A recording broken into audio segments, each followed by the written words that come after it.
성경이 몇 권이? 성경 토를? 예?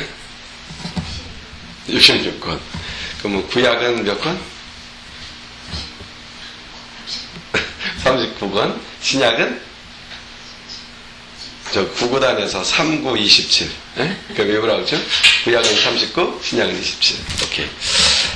성경은 66권이고, 그리고 그 중에 신약 성경은 27권이 되죠. 먼저 4개의 복음서가 있어요. 신약성이 딱 시작되면. 그래서 예수님의 일생에 관해서 다루고 있죠. 예수님이 특별히 사역, 3년간의 공생에 관해서 다루고 있어요. 그래서 구약 성경과 신약 성경을 이어주는 가교 역할을 하는 그런 성경이 있고, 그 다음에 사도행전이 나오는데, 이것은 예수님께서 이루신 사역이 어떻게 사람들에게 적용되어 가는가를 나타내는 거예요. 어떻게 예수님이 이루신 구원 사역이 어떻게 사람들에게 전파되고 그들이 어떻게 그 구원을 힘입고 사회 사람이 되는가, 이 문제들을 다루고 있죠. 그리고 그 내용을 교리적으로 다 정돈해 놓은 것, 이것이 바로 신구약 성경을 사도행전까지 나오는 큰 하나님의 구속의 역사 가운데 이뤄놓은 그런 하나님의 구속의 섭리, 그 하나님의 구속 계획과 그 역사들을 아주 논리적으로 적어놓은 책이 로마서가 나오죠. 이 로마서로부터 13권을 사도 바울이라는 사람을 통해 쓰셨어요. 이걸 사도 바울 서신이라고 그래요. 그 다음에 나오는 성경이 히브리서예요. 히브리서는 이건 바울의 저자라고도 하고 또는 다른 사람의 저자라고도 하는데, 히브리서는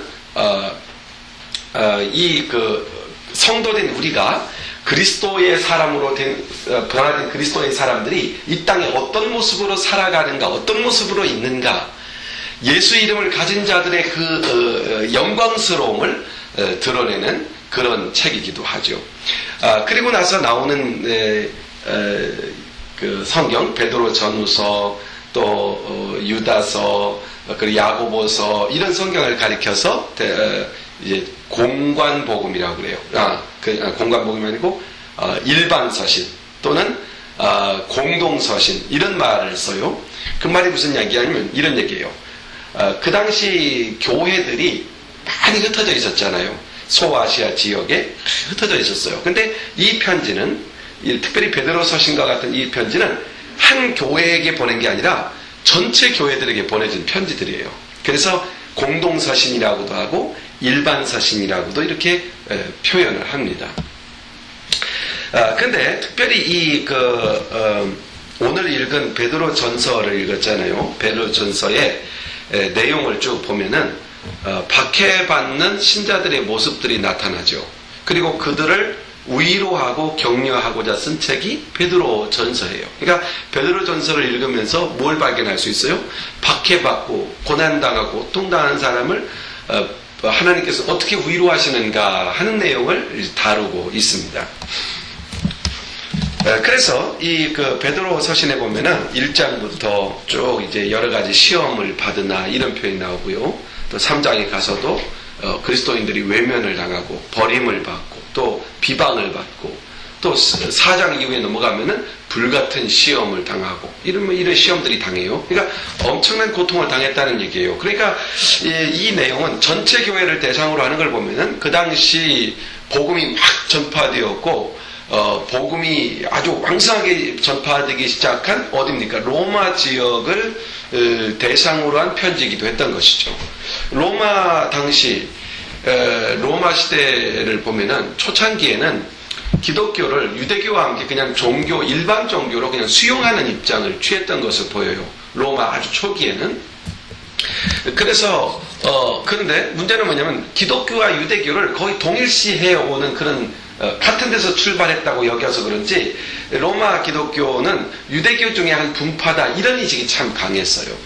그래 시간이 지나면서 유대인들이 악착같이 돈을 모으고 막 이렇게 자기들만 알고 이러잖아요. 그러니까 당연히 그리스도인들도 그들과 같을 것이다라는 그런 사람들은 공동의식을 가졌던 것 같아요. 이런 의식이 좀 있었고, 그러면서 기독교가 결정적으로 핍박을 받게 된, 아주 강력한 핍박을 받게 된 시기는 로마 네로 황제 시대라고 볼 수 있어요. 이 로마 네로 황제라는 사람이 기독교를 핍박의 타켓으로 삼을 수밖에 없었던 대사건이 하나 있죠. 그게 바로 64년도에 일어났던, 주후 64년도에 일어났던 로마의 대화재 사건이에요. 그러면 이 로마의 대화재 사건은 왜 일어났냐면은 그 당시 네로는 허영심이 아주 많았어요. 그래서 로마가 처음에 건국되고 나서 석조 건물로 로마가 세워졌던 것이 아니라 당시 똑같게 나무로 엮어서 이렇게 목조 건축물로 닫힌 구조를 지어서 정말 그 도시 구조가 너무나도 통로도 좁고 그리고 밀집해서 사람들이 살다 보니까 지저분하고 이런 면이 있었던 것 같아요. 그래서 네로는 이 땅을 딱 쓸어내고 대로마 제국다운 그런 그 도시를 건설하려는 계획이 있었던 것 같아요. 그래서 이 64년도에 일어난 화재 사건이 자연적인 그런 불난 것이라고 이렇게 보는 사람도 있지만 많은 역사학자들은 네로가 의도적으로 불을 낸 것으로 보기도 해요. 그리고 불을 확 타오르기 시작하죠. 막 목조 건물이니까 얼마나 잘 타겠어요. 사람들이 죽어나가고. 그렇지만 어떻게 해요? 살아야 되니까 사람들이 가서 불을 끄고 그러면서 화재를 진압하려고 하면은 네로는 다른 사람을 보내서 다른 데다 또 불을 또 옮겨 붙이고 또 불 끄는 사람들을 방해하고 그래서 도시를 완전히 전소시켜버렸어요. 그러고 나니까 이 원망이 누구에게로 가겠어요? 당연히 그 사람들은 가함을 쳤죠. 그 네로의 장난이라는 거죠. 그때 네로는 그것을 피하려고 그 누명을 씌울 사람들을 찾았죠. 그게 누구냐면 바로 그리스도인이었던 거예요. 기독교인들을 그 로마 대화재 사건의 주범으로 몰아서 기독교 박해가 아주 극렬하게 시작된 시점이 바로 이 네로 황제 시대라는 거죠. 그러면 그들이 그 네로 황제가 기독교인을 핍박할 때 몇 가지 그 근거를 가지고 객관적인 논증을 통해서 아주 적극적으로 사람들에게 전파하기 시작했어요. 그 첫 번째가 뭐냐면 기독교인들은 유대인들이 받는 미움을 기독교인들과 동일시했어요. 즉 유대인이나 기독교인이나 다 한 뿌리에서 나온 사람들이고 유대인들이 저렇게 너희들 사정 바라보지 않고 돈만 긁어 모으고 자기밖에 모르지 않느냐? 바로 이 돼지 같은 유대인들이 바로 기독교인들도 똑같은 것이다. 그래서 막 유대인들을 돼지 형상으로 만들어서 걸어놓고 이러면서 막 유대인들을 멸시하기 시작하고 그 유대인들을 멸시하면서 동시에 기독교인도 같이 멸시하고 이렇게 동일시화하면서 핍박을 가하게 했어요. 그리고 또 나아가서 이 기독교 교리에 보면 주의 성찬, 주의 만찬 있잖아요. 그러면 그리스도의 피를 마시고 그리스도의 몸에 참여하고 이것을 가리켜서 아주 비유화시켜서 이걸 비약적으로 설명해가지고 어떻게 설명하냐면 기독교인들은 사람의 피를 마시고 사람의 살을 먹는 식인종이다. 그래서 기독교인들은 너희 집 어린아이를 훔쳐다가 그런 어린아이를 막 잡아먹는 식인종과 같다. 이런 식의 루머를 만들어가지고 막 이렇게 기독교인들을 아주 그 핍박의 요소로 삼게 하고 배척하게 만들었어요. 뿐만 아니라 더 나아가서 기독교인들이 갖고 있는 그 핵심적인 일 중에 뭐냐면 이런 게 있잖아요. 복음이 전파되면은 복음이 들어간 가정에서 불화가 일어나잖아요. 복음을 가진 가족과 복음을 갖지 않은 가족이 불화가 일어나서 가정 불화가 종종 일어났던 것은 틀림이 없는 일이에요. 이건 사실적인 일이에요. 근데 그것을 비화시켜서 기독교는 가정을 파괴시키는 아주 무서운 종교다. 이렇게 또 오명을 씌워서 전파하기 시작했고 그리고 마지막으로 결정적인 그런 이슈로 잡아냈던 게 뭐냐면 기독교 교리를 보면은 역사 마지막에 하나님이 불심판이 있을 것이다. 모든 것을 불로 심판하신다. 이런 그 기독교 교리가 있잖아요. 그러니까 그런 그 심판에 관한 내용들에서 불로 심판한다. 이것을 잡아내서 로마를 기독교화시키기 위해서 로마가 기독교화되지 않는다는 이유로 기독교인들이 불을 넣은 것이다. 이렇게 아주 여러 가지 나름의 객관적인 어떤 논증을 가지고 그 사람들, 로마의 군중들에게 기독교인들이 불을 낸 것이다 라고 전파하기 시작하면서 기독교인들은 엄청난 고통을 받았고 그때부터 얼마나 참혹하게 죽임을 당했냐면 기독교인들을 잡아가지고 늑대의 가죽을 벗겨요. 그리고 늑대의 가죽을 산 사람에게 씌워요. 그리고 사자를 풀어놓고 개를 풀어놓고 늑대를 잡아서 막 사지를 찢어서 물어 찢어서 죽이는 막 이런 형벌까지 자행하고 이렇게 크리스찬들을 끊임없이 핍박하고 크리스찬들을 핍박하고 잔인하게 죽이는 것이 정의인 것처럼 이렇게 분위기를 이끌어감으로써 기독교인들은 엄청난 핍박을 받았던 것이죠.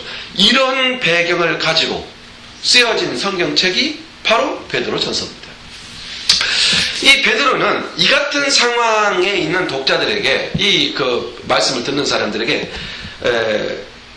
우리는 그럼에도 불구하고 이 핍박과 고난과 환난 속에 있지만 우리에게는 뭐가 있냐면 산 소망이 있다. 우리는 이 육체 밖에서의 영광과 소망이 있을 뿐만 아니라 하나님께서 우리에게 어떤 분으로 함께 하시는가에 대하여 알려줄 필요가 있었던 것이죠. 그래서 이 로마서를 통해서 성도들에게 용기와 희망을 주며 기독교의 신앙을 굳건히 지켜나갈 것을 독려하는 책으로 이 베드로 전서를 기록하고 있는 겁니다. 그래서 이 베드로 전서의 내용을 보면 시종일관 산 소망에 관한 이야기를 하면서 격려하고 위로하고, 그러면서 그 격려와 위로의 핵심이 뭐냐면 하나님 나라예요. 하늘의 소망, 하늘의 위로, 하늘의 그 놀라운 축복, 이런 것들을 강조하면서 베드로 서신은 격려의 서신, 소망의 말씀, 이런 내용으로 우리에게 전달되고 있습니다. 분명히 알아야 될 게 하나 있어요. 여기에서 우리가 이 땅을 살아가면서 죄의 유혹을 받고 있고, 또 삶의 방황과 가치를 잃고 이렇게 방황하면서 사는 시간들이 참 많아요. 사탄은 로마 시대에는 로마 시대의 방법을 사용해서 기독교인을 핍박했지만, 지금은 이 시대의 문화와 이 시대의 관습을 통해서 우리를 핍박하죠. 하나님 잃어버리고 살게 하는 많은 요소들이 그런 것들이죠. 자, 그러면 이러한 고귀한 가치를 잃게 하는 많은 사단의 도전 앞에서 우리는 하나님의 위로, 하나님의 소망이 우리에게도 필요하고, 우리가 그것을 위로와 소망을 갖지 못한다면 이 시대와 싸워 이길 수 있는 근간을 잃어버리게 되는 것이죠. 그런 면에서 이 베드로 전서는 그때만 아니라 지금 우리에게도 동일한 격려와 위로의 메시지로 우리에게 주어지고 있다는 것을 가지고 이 말씀을 봐야 된다는 말입니다. 오늘 본문 설교의 요지가 되는 말씀, 오늘 지금 5장을 읽었습니다만은 제가 오늘 설교하려는 요지가 되는 말씀 6절입니다. 그러므로 하나님의 능하신 손 아래서 겸손하라. 때가 되면 너희를 높이시리라 그랬어요. 하나님의 능하신 손 아래서 겸손하라.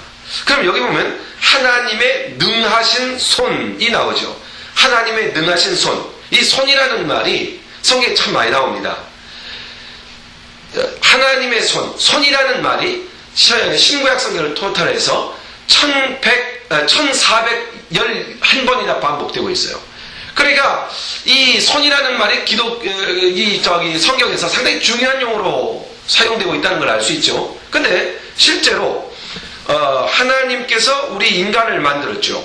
머리끝부터 발끝을 만들었는데 이 중에서 손의 가치는 정말 간과할 수가 없어요. 우리가 하는 모든 일의 절반 이상이 다 뭐로 하는 겁니까? 손으로 하는 거죠. 아니 70, 80%가 다 손으로 하는 건지도 몰라요. 우리 몸을 단장하는 것부터 시작해서 공부도 손 없이 할 수 없잖아요.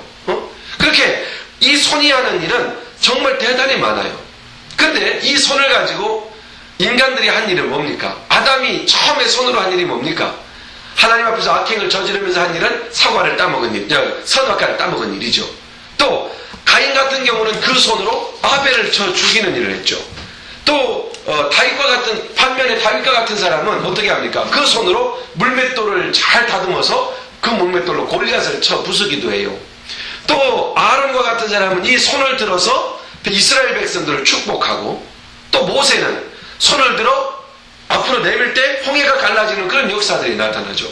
하나님이 이 손을 통해서 역사하시고, 손을 얼마나 우리에게 유용하게 쓰시며 또 손이 얼마나 유용한 것인가에 대하여 성경을 통해서도 많이 증명해낼 수가 있습니다. 그러면은 오늘은 우리가 그냥 우리의 우리의 핸드, 우리의 손만이 아니라 하나님의 손을 이야기하고 있어요. 그런데 하나님의 손은 어떤 손인가? 성경에 나와 있는 그대로를 보면은 전능하신 손이다, 능하신 손이라 그랬어요. 전능하다, almighty, 전능한 손이란 얘기예요. 우리 하나님의 손은 전능한 손이에요. 우리 하나님은 능치 못할 일이 없으시다. 오늘도 찬송에 우리 주님은 능치 못할 일이 없으신 분이죠. 자, 신명기 5장 15절에 보면 이런 말씀이 있어요. 너는 기억하라. 내가 애굽 땅에서 종되었더니 너희 하나님 여호와가 강한 손과 편팔로 너를 거기서 인도하여 냈다. 그러니까 하나님의 강한 손을 펴서 그들을 애굽에서 인도해 냈다. 그러니까 하나님의 손이라는 말은 인도하는 손이라는 말씀이죠. 구원해내는 손이라는 의미로 쓰이고 있죠. 또 에스라서 7장 9절에 보면 정월 초하룻날 바벨론에서 길을 떠났고 하나님의 선한 손에 도우심을 입어 5월 초하루에 예루살렘에 이르렀다. 이 말이 무슨 말씀이냐면 이건 좀 설명이 필요한데 바벨론 포로로 잡혀갔죠. 바벨론 포로에서 돌아올 적에 많은 유대에 거주하는 이방인들이 그들의 돌아오는 것을 막고 있었어요. 그리고 그들이 돌아오면 다 죽이겠다고 협박까지 하고 있는 상황이었어요. 그런데 여호와의 능하신 손이 그들을 보호해서 무사히 예루살렘에 도착했다는 거예요. 우리 하나님의 손은 보호하는 손이고 인도하시는 손이라는 얘기입니다. 또 이사야서 41장 10절에 보면 두려워 말라. 내가 너와 함께함이라. 놀라지 말라. 나는 내 하나님이 됨이니라. 내가 너를 굳세게 하리라. 참으로 너를 도와주리라. 참으로 너의 의로운 오른손으로 너를 붙들리라. 우리 하나님이 그 손을 붙들어 주시고 하나님이 그 손으로 인도하시고 나를 지켜주시고 보호하시고 인도하시는 손, 그게 바로 하나님의 손이라는 거죠. 그래서 시편 139편 10절에 보면 주의 손이 나를 인도하시며 주의 오른손이 나를 붙드십니다. 이렇게 고백하고 있습니다. 이걸 믿으셔야 돼요. 오늘 이 말씀을 통해서 하나님의 손이 우리를 보호하시고 지키시고 인도하시는 손이고 그것은 이스라엘에게 함께 하시며 우리 믿음의 사람들에게 함께해요. 그 근거를 어디서 봅니까? 요한복음 10장 28절에 보면 돼요. 여러분 주보를 봐요. 주보에 보면 요한복음 10장 28절 29절이 있죠. 같이 한번 읽어요. 내가 너희에게 영생을 주노니 영원히 멸망치 아니할 터이요 또 저희를 내 손에서 빼앗을 자가 없느니라. 저희를 주신 내 아버지는 만유보다 크심에 아무도 아버지의 손에서 빼앗을 수 없느니라. 구약에만 손을 이야기하는 게 아니라 지금 아버지의 손에서는 결코 뺏을 수 없어요. 왜냐하면 아버지의 손은 전능하신 손이니까. 이 믿음이 있어야 돼요. 우리 하나님은 나를 그 전능하신 손으로 보호하시고 지키시고 인도하신다고 하는 분명한 사실을 성경은 말씀하고 있어요. 뿐만 아니라 하나님의 손은 우리에게 능력의 손으로만 다가올 뿐 아니라 놀라운 축복을 가져오는 손으로 묘사되기도 합니다. 시편 104편 28절 한번 같이 읽어봐요. 주께서 주신즉 저희가 취하며 주께서 손을 펴신즉 저희가 좋은 것으로 만족하리이다. 또 그 밑에 있는 시편 38편 24절 읽어봐요. 저는 넘어지나 아주 엎드리지 아니함은 여호와께서 손으로 붙드심이라. 주님께서 손을 펴신즉 좋은 것으로 만족해야 된다는 거예요. 주님께서 손을 딱 펴시면 좋은 것으로 만족하신다. 주님은 우리에게 손을 펴시고 계십니다. 우리는 언제든지 좋은 것으로 만족할 수 있는 사람이라는 얘기예요. 어저께 서영이하고 얘기하면서 그런 얘기를 했어요. 좋은 학교, 더 좋은 학교에 뉴욕에 있다는 거예요. 그래서 그쪽으로 이사해서 그 학교 가자는 거예요. 아주 그냥 친구가 그렇게 갔는데 좋았나 봐. 그래서 내가 그런 얘기를 했어요. 여차여차 이런 얘기를 하다가 우리에게는 하나님이 주신 삶의 환경, 하나님이 주신 삶의 자리가 있다는 거죠. 엄마 아버지 바꿀 수 없고 사는 환경도 내 마음대로 바꿀 수 있는 것이 아니다.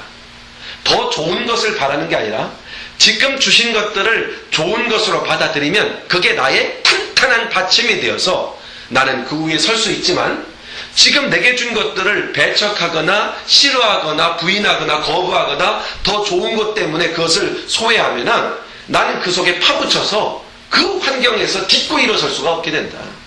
하나님이 주신 건 다 복입니다. 다른 사람과 비교해서 좀 없는 것 같은 것이 더 복이고 다른 사람과 비교해서 좀 있는 것 같은 것도 복이라는 얘기예요. 지금 현재 주어진 모든 것이 가장 내가 복받을 수 있는 환경이기 때문에 주어진 것이에요. 그래서 우리 하나님은 그곳에 하나님의 손으로 함께 하시는 것이죠. 그 모든 상황을 감사하고 받아들일 때 그것이 바탕이 되어서 그 다음 하나님의 주신 섭리를 이루는 사람의 삶을 살아갈 수 있게 되는 것이죠. 하나님의 손은 축복의 손입니다. 하나님의 손을 펴신즉 환경이 어떠하든 주어진 삶이 어떠하든 주어진 것이 있든 없든 하나님의 손이 펴시면 좋은 것으로 만족하게 되는 역사. 이게 하나님의 손의 역사예요. 그리고 더 나아가서 하나님의 손은 이렇게 놀라운 그 능력의 손 그리고 축복의 손일 뿐만 아니라 반면에 이런 능력도 있어요. 심판하는 능력. 자, 보세요. 출애굽기에 보면은 이스라엘 백성들을 하나님이 인도해 내시죠. 애굽으로부터 인도해 내서 가나안 땅으로 들이세요. 그런데 이 구원의 여정을, 이 놀라운 구원의 여정을 출애굽기 7장 5절에 보면 단 한마디로 정의하고 있어요. 뭐라고 정의하는지 아세요? 내가 내 손을 애굽 위에 폈다. 이겁니다. 이스라엘을 박해하고 이스라엘을 잔혹하게 박해하던 그 애굽에게 여호와의 손을 딱 폈다 이거예요. 그랬더니 그들은 패하고 자기 백성은 구원을 했고, 여호와의 손은 심판의 손이며 동시에 우리에게는 구원의 손이라는 얘기죠. 하나님은 이 손을 이스라엘을 대적하는, 믿음의 사람들을 대적하는 사람들에게도 심판의 손으로 쓰지만은 때로는 이 손이 어떤 손이냐면 징계의 손으로도 써요. 이스라엘 백성들이 패역하고 하나님을 떠났을 때 하나님께서는 그들을 심판하신 사건이 나옵니다. 신명기 2장 14절로 15절에 보면은 여호와께서 손으로 그들을 치사 진중에서 멸하게 하셨다라는 말이 나오는데, 이 멸한 자는 바로 이스라엘 자신이에요. 이스라엘 백성이에요. 왜 망했습니까? 앗수르에 망하고 또 바벨론에 망하고 왜 망했습니까? 그게 바로 여호와의 손이 그들을 망하게 했어요. 패하게 했어요. 왜요? 살리기 위한 것이죠, 사실은. 우리 믿음의 사람들 그래서 그걸 멸망이라고 하지 않고 징계라고 말해요. 믿음의 사람들에게는 여호와의 손은 때때로 징계하는 역사가 나타나요. 특별히 가데스 바네아에서 하나님을 원망했던 사람들은 한 명도 가나안 땅에 들어가지 못했어요. 그들이 가나안 땅에 들어가지 못한 이유가 뭐냐? 가나안 땅에 들어가지 못한 이들을 위해 하나님의 손이 펴졌어요. 그들은 가나안 땅에 들어갈 수가 없었던 것이죠. 이렇게 하나님을 기쁘시게 하지 못한 자들, 그래서 고린도전서 10장 5절에 보면 바울은 이렇게 불신앙으로 인해서 하나님을 원망했던 사람들, 그래서 가나안 땅에 들어가지 못한 그들에 대하여 이렇게 규정을 해요. 하나님이 기뻐하지 아니하여 광야에서 멸망받은 자들이다, 이렇게 표현하죠. 하나님을 기쁘시게 못했다 그겁니다. 그러면서 하나님이 그들을 기뻐하지 아니한 이유를 성경은 이야기하는데 두 가지로 정리해서 얘기할 수 있어요. 첫째는 히브리서 11장 6절에 보면 하나님의 약속에 대한 믿음이 없어요. 믿지 않기 때문이에요. 하나님을 믿으니 또 나를 믿으라, 주님이 그렇게 말씀하셨는데 믿음이 없어요. 그래서 하나님은 기뻐하지 않으세요. 그러니까 우리가 살면서 믿음이 없는 자는 하나님은 기쁘시게 할 수 없다 그랬어요. 이 믿음이 뭘까요? 하나님 믿습니다 하는 그런 고백이기도 해요. 하지만 더 엄밀히 말하면 하나님께서 약속하신 내용들을 믿고 그 상황 속에 파묻히지 않고 그 상황을 이겨내는 거예요. 시련이 왔어요. 그러면 내게는 왜 시련이 와? 이렇게 불평하면은 이건 패하는 거예요. 시련이 오지만 이 시련을 통해서 하나님은 분명히 나에게 승리를 주실 것이라는 확신을 가져요. 이게 주님의 약속이죠. 이 시련 다음에 하나님은 분명히 하나님의 약속한 것이 있다고 믿기 때문에 시련을 이겨요. 이걸 믿음이라고 그래요. 믿음은 그러므로 생각이나 사상이 아니라 행동인 것이죠. 믿고 행동하는 것, 이게 바로 믿음이 되는 거예요. 이게 없으면 하나님 기뻐하지 않으세요. 믿음이 하나님을 기쁘시게 해요. 그리고 또 하나는 여기 이스라엘 백성들이 광야에서 죽을 수밖에 없고 광야에서 가나안에 들어가지 못한 사람들의 그 이유가 뭐냐면은 그들이 하나님이 세운 지도자들에 대해서 원망하고 불평하며 대적을 했어요. 오히려 그들을 멸하려고 하는 대적을 가졌어요. 그러니까 하나님께서는 기뻐하지 않으셨던 것이죠. 이걸 질서라고 그래요. 질서. 하나님께서는 믿음을 가진 자를 기뻐하시고, 두 번째, 질서를 지킬 줄 아는 사람을 기뻐하세요. 이 자연이 다 질서잖아요. 자연의 질서가 어긋나면 다 멸망하잖아요. 또 우리가 잘 모릅니다만 유전자나 이런 것도 다 배열이 있어서 이 배열을 바꿔놓으면은 이상하게 정상이 되지 않고 비정상이 되는 것처럼, 또 우주 만물이 태양과 달과 수많은 별들이 자기의 항로를 지키며 질서를 지켜야 우주가 보존되는 것처럼 하나님 앞에서는 하나님의 질서가 있는 거죠. 예의와 윤리와 도덕과 십계명이 있잖아요. 이런 것들을 지켜가는 것을 하나님은 기뻐하세요. 이걸 기뻐하세요. 이 질서를 지키는 걸 기뻐하시고, 그리고 하나님의 약속을 믿음으로 무질서한 것이 다가왔어요. 악한 사탄의 세력들은 다 무질서예요. 무질서한 것이 왔음에도 불구하고 당당하게 질서를 지켜 믿음으로 나아가는 사람, 이런 것을 믿음이라고 그래요. 믿음을 지키고 하나님의 질서를 지키는 사람, 이 사람을 하나님은 기뻐하세요. 그러니까 이것을 흐트러뜨리고 망하게 하고 혼돈스럽게 하고 하나님은 기뻐하지 않죠. 그러니까 이스라엘 백성은 그래서 광야에서 가나안에 들어가지 못했던 이유가 바로 거기에 있었던 것이죠. 그러면은 하나님의 전능하신 손 아래서 산다는 것은 어떻게 사는 것일까 한번 생각해 봐야죠. 하나님의 전능하신 손 아래서 산다. 오늘 본문에 보니까 이렇게 시작하죠. 6절 하반절에 보면 그러므로 하나님의 손 아래서 겸손해라, 이렇게 말합니다. 겸손해라. 베드로가 이렇게 겸손하라고 부탁하는 이유에는 두 가지 이유가 있어요. 첫째는 겸손한 자의 편에 하나님이 서시고 겸손한 자에게는 은혜를 주시기 때문이에요. 겸손한 자에게는 은혜를 주시기 때문에 겸손한 자 편에 있으라는 것이죠. 겸손해라. 그리고 또 하나는 겸손하게 기다리면 때가 되면 우리를 높여주신다고 했어요. 때가 되면 높여주시니까 지금 교만할 필요가 없죠. 때가 되면 다 높여주시는데 지금 교만하면 안 되죠. 그러니까 때가 되면 높여주실 것이니까 그때까지 기다릴 줄 아는 것, 겸손히 기다릴 줄 아는 것. 하나님의 주시는 때가 있죠. 하나님의 계획의 때.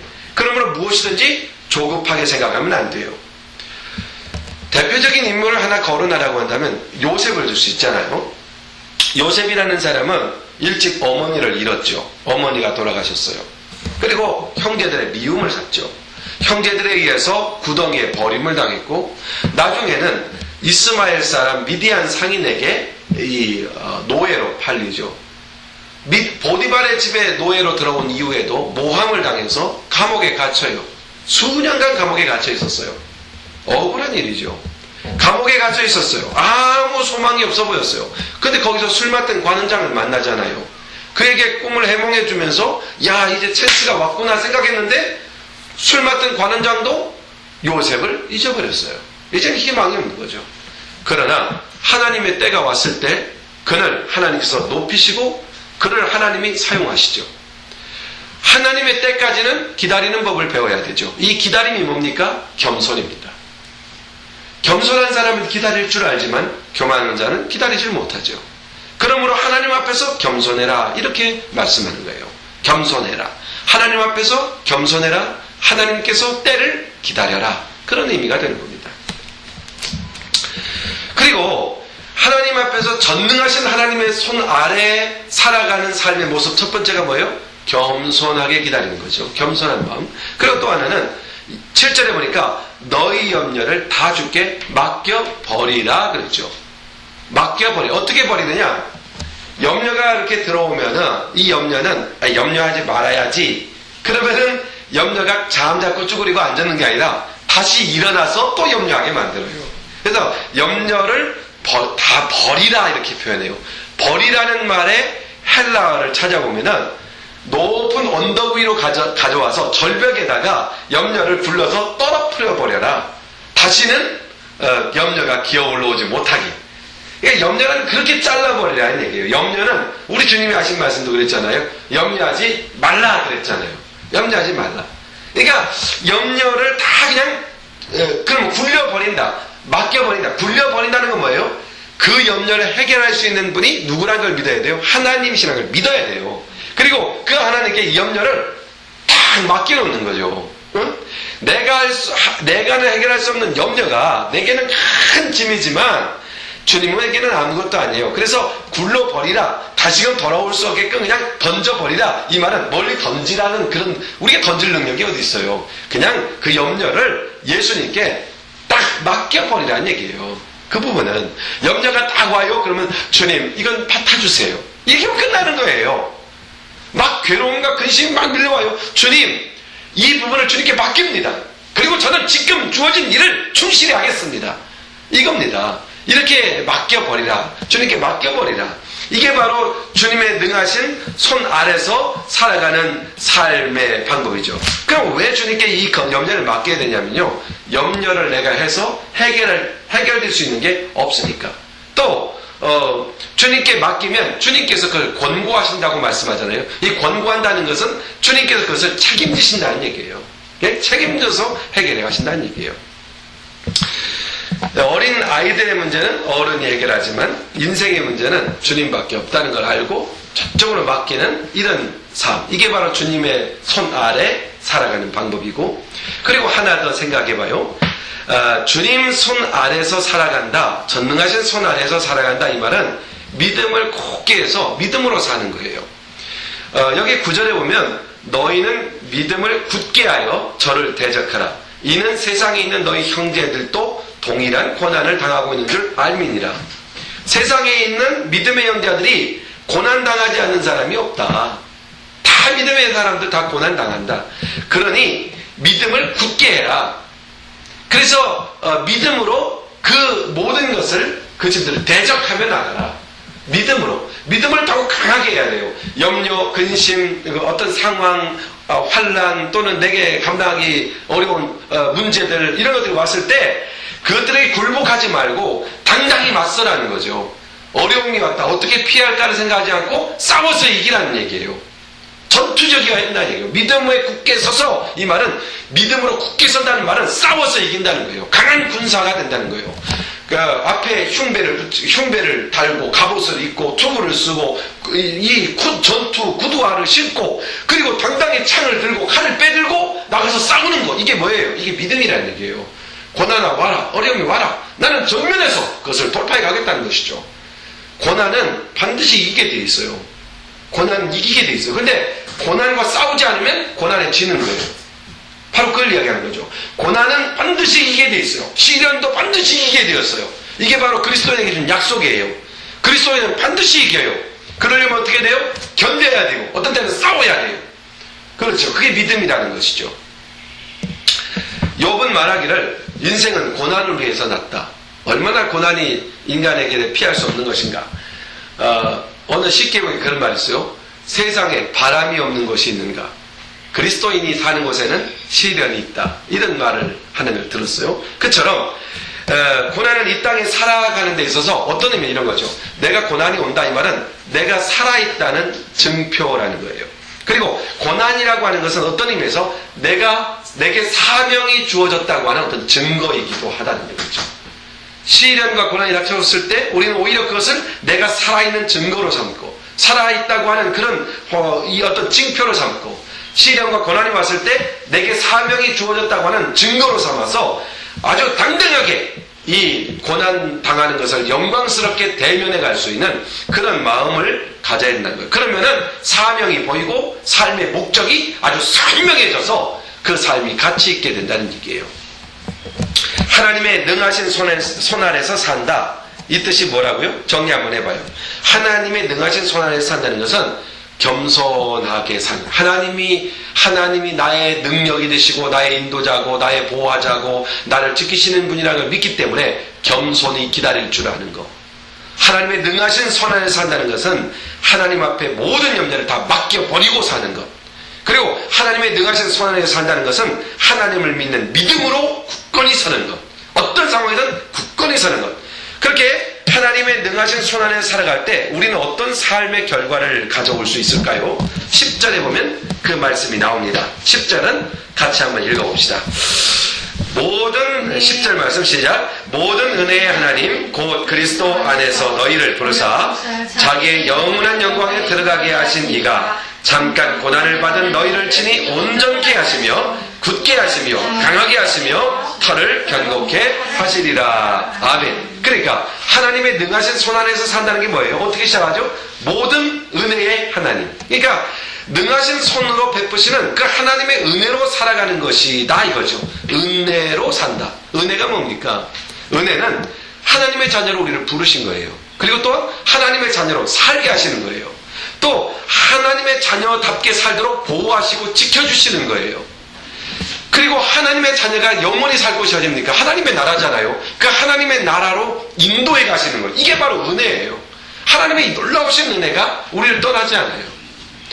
뿐만 아니라 하나님의 능하신 손 안에서 살아갈 때 우리는 어떤 결과들을 더 얻어요? 부가적으로 얻는 놀라운 은총이 있는데 그것은 세상에서 온전하게 돼요. 온전하다는 건 인격이 함양돼요.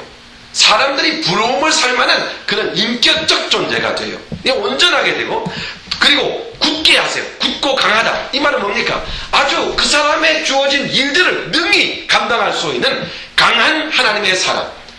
어떤 어려움과 핍박과 곤란한 상황에서도 굳건히 주어진 일을 감당해 갈 수 있는 그런 아주 튼튼한 사람. 이런 사람으로 만든다는 거예요. 그래서 세상에 흔들리지 않고, 세상에 의해서 좌우되지도 않고, 세상에 의해서 병화되지도 않는, 그러니까 다시 말해서 진정한 자유, 이게 뭔지를 아는 사람이고, 영원한 승리가 무엇인지를 아는 사람, 이 사람의 모습으로 살게 하신다는 거죠. 이게 하나님의 전능하신 손 안에서 살아가는 사람들이 갖는 그런 삶의 모습이라는 얘기입니다. 이제 우리는 하나님의 능하신 손 아래서 살면 된다. 오늘 말씀의 결론이죠. 하나님의 전능하신 손 안에서 살아가자. 그리고 그것을 믿자. 늘 하나님 앞에서 겸손하고 하나님 앞에서 모든 염려를 그냥 주님께 맡겨놓고 살고, 그리고 하나님을 믿는 믿음을 굳건히 잡고 살고, 그럼 박해도 핍박도 고난도 시련도 오히려 위로와 축복으로 변화되고, 오늘 말씀의 약속이죠. 위로하시는 하나님의 약속이죠. 이런 모든 것들이 위로와 복으로 변화되고, 그리고 더 나아가서 주님은 우리를 어떻게 한다고 결론을 내립니까? 10절 하반절에 보면 11절, 그리고 마지막 11절, 10절 하반절에 보면 뭐라고 그래요? 우리를 이렇게 높여주시잖아요. 우리를 높여주시죠. 하나님이 높여주시죠. 하나님이 열면 닫을 자가 없고 닫으면 열 자가 없다고 그랬죠. 우리 하나님 높이시면 그걸 끌어내릴 자가 없어요. 그런 은혜를 누리게 하시는 것이죠. 그러므로 날마다 하나님의 전능하신 손이 우리에게 있게 해주십시오라고 기도할 필요 없어요. 그건 이미 약속한 거니까. 하나님의 전능하신 손, 능하신 손이 우리에게 있다는 사실을 믿고 날마다 겸손하게 때를 기다릴 줄 알고, 또 모든 염려가 밀려올 때 주님께 그냥 맡겨버리고, 그리고 주어진 삶에서 믿음을 굳건히 잡고 믿음으로 삶의 걸음을 당당히 걸어나가는 하나님의 능하신 손 아래에서 살아가는 저와 여러분이 되기를 바랍니다. 기도하십시다. 하나님 아버지 고맙고 감사합니다. 오늘 주일에 주님께서 우리에게 주시는 말씀을 마음에 담습니다.